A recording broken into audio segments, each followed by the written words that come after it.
Hi అండి. Welcome back to my channel. ఈరోజు ఈ వీడియోలో సారీకి ఫాల్స్ వస్తాయి కదండీ! ఆ ఫాల్స్ అట్ట ముక్క ఉంటది కదండీ లోపల. ఆ అట్ట ముక్కతో ఇలా కట్ వర్క్ డిజైన్ అనేది ఇలాగ డిజైన్ చేసుకొని ఎలా స్టిచ్ చేసుకోవాలనేది ఈ వీడియోలో చూపిస్తానండి. సో ఈ వీడియో నచ్చితే లైక్ చేయండి, షేర్ చేయండి, సబ్స్క్రైబ్ చేయండి.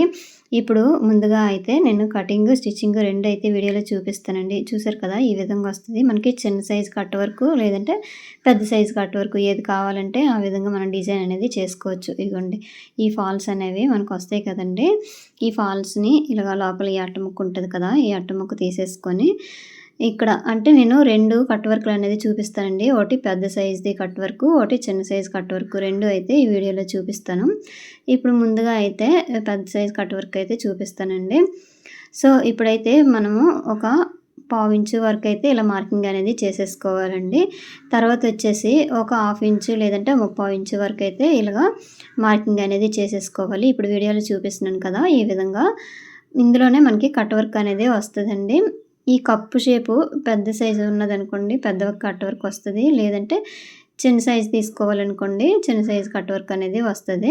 ఇలా లైన్ గీసేసుకోండి. ఇప్పుడు చూసారు కదా! ఈ మూత అనేది వెడల్పుగా ఉంది. ఈ మూత అనేది కొంచెం చిన్నగా ఉంది. నేను 2 ఇందులో చూపిస్తానండి. ఇగోండి పైన మనము ఒక మార్క్ చేసాం కదా! లైన్ అనేది ఆ లైన్‌కి ఎడ్జ్‌కి తగిలేటట్టుగా ఇలా కప్పు ఉంచేసుకొని ఇలా రౌండ్ అనేది ఇచ్చేసుకోవాలి. ఫస్ట్‌గా ఒక రౌండ్ ఇచ్చాం కదండీ! ఆ రౌండ్‌ని టచ్ చేస్తూ పైన మనము మార్క్ చేసాం కదా! ఆ మార్కింగ్‌ని టచ్ చేస్తూ ఇలాగా రౌండ్ అనేది తీసేసుకోవాలండి. ఇగోండి ఈ విధంగా.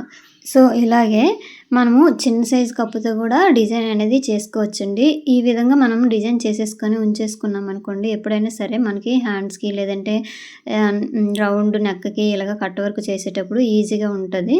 ఒకసారి ఇలాగ అట్ట ముక్కతో చేసేసుకొని ఉంచేసుకుంటే అంటే స్కేల్ కూడా ఉంటదండి కర్వ్ స్కేలు. ఇంకా దాని బదులు ఇలా చేసుకుంటే ఈజీగా ఉంటది. ఇప్పుడు చూడండి చిన్న సైజ్‌ది ఫస్ట్ హాఫ్ ఇంచ్‌కి మార్క్ చేశాను. తర్వాత కిందన కూడా ఒక హాఫ్ ఇంచ్‌కి మార్క్ చేశాను కదా! ఇగోండి ఇప్పుడు చిన్న మూత తీసేసుకొని ఇలాగా ఇగోండి ఈ విధంగా కట్ వర్క్ అనేది ఇలాగ ఇచ్చేసుకోవాలి.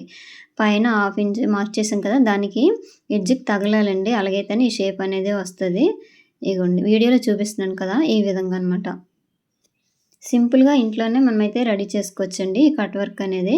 మనకి కొంచెం పెద్ద సైజ్ కావాలంటే పెద్ద మూత తీసేసుకొని కట్ వర్క్ అనేది డిజైన్ చేసుకోవచ్చు. లేదంటే చిన్న సైజ్ కావాలంటే చిన్న సైజ్ అనమాట. ఈ విధంగా. చూసారు కదా! ఇప్పుడు ఇలా కట్ చేసుకోవాలి సేమ్ ఇప్పుడు ఎలాగుందో అలాగే. ఇగోండి ఈ చివర మనం కూడా ఏసేయవచ్చు. లేదంటే ఇలాగా అటు ఇటు మనకు ఖర్చు కింద అయితే ఇలాగా ఉంచేయవచ్చండి. ఖర్చులో మనము 2 ఇంచెస్ అనేది ఉంచుతాం కదా! అక్కడే అలాగా ఉంచేసైనా మనము ఈ డిజైన్ అనేది చేసుకోవచ్చు. లేదంటే మొత్తం చేసేస్తే మనకి ఈ డిజైన్ కొంచెము మనకు ఖర్చులోకి వెళ్ళిపోతదండి. సేమ్ ఇప్పుడు మనకి ఏ విధంగా మనం రౌండ్ అనేది గీసామో అదే రౌండ్‌గా మనమైతే కట్ చేసుకోవాలండి. ఇగో నెమ్మదిగా ఇలాగా కట్ చేసుకొని వచ్చేయడమే. చూసారు కదా! ఇలాంటివి మన దగ్గర ఉంచేసుకున్నాం అనుకోండి, మనకి ఎప్పుడైనా సరే కట్ వర్క్ డిజైన్ బ్లౌజులు వచ్చేటప్పుడు ఇది ఈ ఈ మెజర్‌మెంట్ పెట్టేసుకొని మనమైతే కట్ చేసుకోవచ్చు. ముందుగా అడగాలండి చిన్న సైజ్ కట్ వర్క్ పెట్టాలా పెద్దదనేసి దాన్ని బట్టి అయితే ఈ విధంగా మనం పెట్టేసుకుంటే సరిపోతది. సో ఇప్పుడైతే ఇగోండి నీట్‌గా స్లోగా ఈ కార్నర్‌లో కూడా ఇలాగా కట్ చేసుకొని వచ్చేయాలి. రౌండ్‌గా వచ్చేటట్టుగా. ఇగోండి ఇలాగా. ఇగోండి ఇలాగా. అయిపోయింది కదా! ఈ చివర మనము హాఫ్ ఇంచ్ ఎక్కువే ఉంచేసుకోవాలండి. అది ఖర్చు కింద వెళ్ళిపోతది. ఇగోండి పెద్ద సైజ్ అయితే ఈ విధంగా వస్తది. చిన్నదైతే ఈ విధంగా వస్తది. మనకి ఎలా కావాలంటే ఆ విధంగా డిజైన్ చేసుకోవచ్చు. ఇగోండి ఈ ఫాల్స్ తోటి ఈ విధంగా రెడీ అనేది చేశాను కదా! ఇప్పుడు ఇగోండి ఎలా పెట్టాలనేది చూపిస్తాను చూడండి కట్ వర్క్ డిజైన్ అనేది. ఈ క్లాత్ తీసేసుకున్నాం కదా!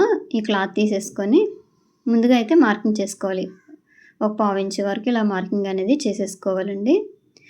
స్టిచ్చింగ్ కూడా చూపిస్తాను. వీడియో చివరి వరకు చూడండి ఫ్రెండ్స్. వీడియో నచ్చితే ఒక లైక్ చేయండి. ఇగోండి ఇలా పెట్టేసుకోవాలి.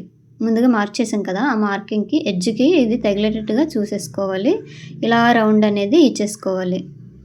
ఇప్పుడు నేను బీస్ ముక్తే ఇస్తున్నానా ఇది వెడల్పుగా వస్తుంది కదండీ! దీని మీద మార్కర్‌తోనైనా పెన్‌తోనైనా ఇచ్చేసుకోవచ్చు. నేనైతే ఇప్పుడు బక్రమ్ మీద వేసి చూపిస్తాను. ప్రెజెంట్ అయితే మీకు ఇప్పుడు చూపించడానికి మాత్రమే ఈ క్లాత్ మీద వేసాను కదా! ఇప్పుడు బక్రమ్ మీద కుట్టేసి చూపిస్తాను. ఇగోండి. ఇలాగ మార్క్ చేసాం కదా, ఈ మార్కింగ్ నుంచి మళ్ళీ ఇంకెంత కావాలో అంతవరకు మళ్ళీ పెట్టేసుకొని ఇలా డిజైన్ అనేది చేసేసుకోవాలి. సో ఇప్పుడైతే మార్కింగ్ అనేది మార్చేసాం కదండి, దాని మీద బక్రం అనేది తీసేసుకున్నాను. ఇది 2 ఇంచెస్ వెడల్పుతో తీసేసుకుంటే సరిపోతుందండి. ఈ బక్రం అనేది ఈ క్లాత్ మీద, ఇప్పుడు లైనింగ్ క్లాత్ ఉంది కదా, దాని మీద పెట్టి ఐరన్ బాక్స్తో ఐరన్ చేస్తే అంటేస్తుందండి. లేదంటే మిషన్ మీదైనా ఇలా స్టిచ్ చేసుకోవచ్చు. ఇగోండి ఈ ఎడ్జ్ని వేసాం కదా, ఈ చివర కూడా కుట్టు అనేది వేసేసుకోవాలి. అయిపోయింది కదండి. ఇగోండి ఒరిజినల్ క్లాత్ పెట్టేసుకోండి. నేను మామూలుగా మనకి డిజైన్ చూపించడానికి మాత్రమే ఈ క్లాత్ అనేది యూజ్ చేస్తున్నానండి. 2 రైట్ సైడ్లు అనేవి ఎదురెదురుగా వచ్చేటట్టుగా పెట్టేసుకోండి. ఒరిజినల్ క్లాత్, ఈ లైనింగ్ క్లాత్.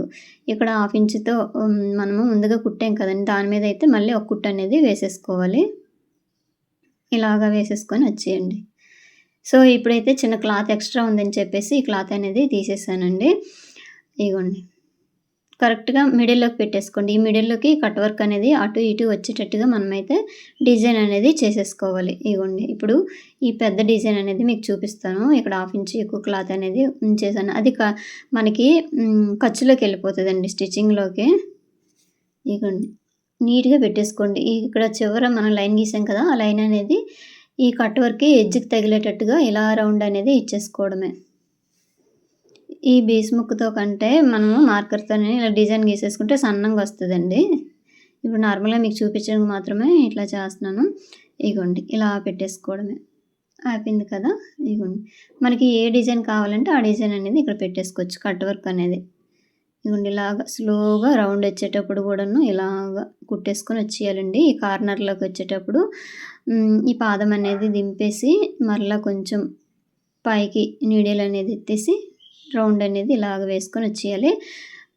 ఒక్క చిన్న ఎక్కువ కుట్టు పడినా సరే ఆ షేప్ అవుట్ అయిపోతుందండి, చూసుకోవాలి. స్లోగా కుట్టుకోవాలి. ఇగోండి అయిపోయింది కదా.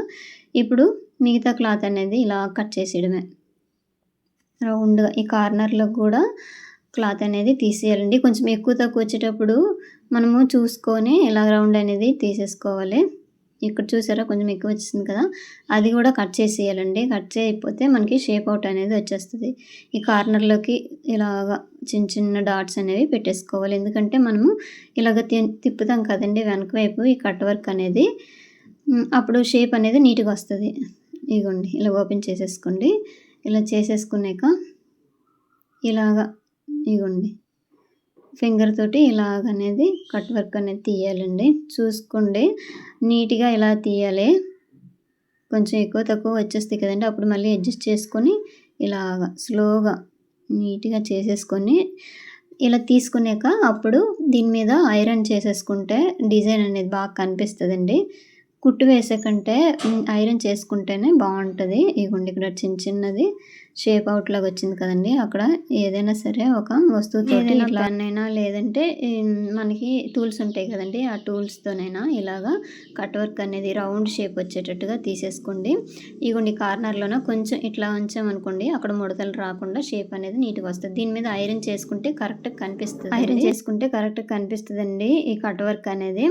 మనము థ్రెడ్ పైపింగ్ అయినా వేస్తాం కదండి, అప్పుడైనా సరే ఐరన్ చేసుకుంటేనే అది బాగా నిల్చుంటుంది, అందంగా కనిపిస్తుంది. ఫినిషింగ్ అనేది కూడా నీట్గా వచ్చేటట్టుగా కనిపిస్తుందండి. సో ఇప్పుడైతే ఆ అట్ట ముక్కతోటి మనము కట్ వర్క్ అనేది డిజైన్ చేసి సింపుల్గా అయితే స్టిచ్చింగ్ చేసుకున్నాం కదండి. ఇంతేనండి వీడియో నచ్చితే లైక్ చేయండి, షేర్ చేయండి, సబ్స్క్రైబ్ చేయండి. Thank you.